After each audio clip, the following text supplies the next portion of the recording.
The Wilmington Police Department's crime lab could be in trouble if it doesn't find a new source of funding. The internationally accredited lab serves 6 counties in our area, and as WWAY's Matt Bennett explains, it's extremely beneficial to the local court system. Without the necessary funding, we really run the risk of losing this incredible resource. This isn't your high school science lab.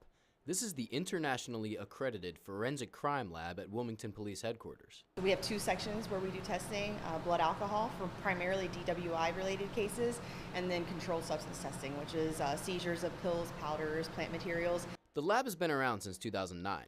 Lab Director Bethany Pridgen says it takes them between 10 and 21 days to complete testing.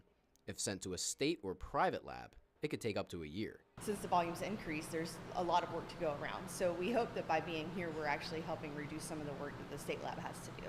A state grant funds the lab, but that grant is being phased out over the next year.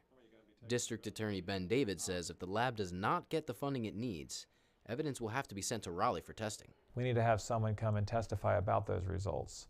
That's a 4-hour round trip.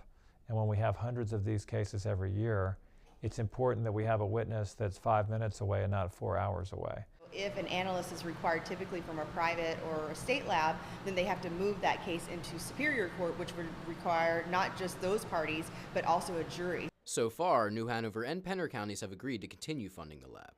In Wilmington, Matt Bennett, WWAY News. Pridgen says regional funding is not enough to sustain it without state grants.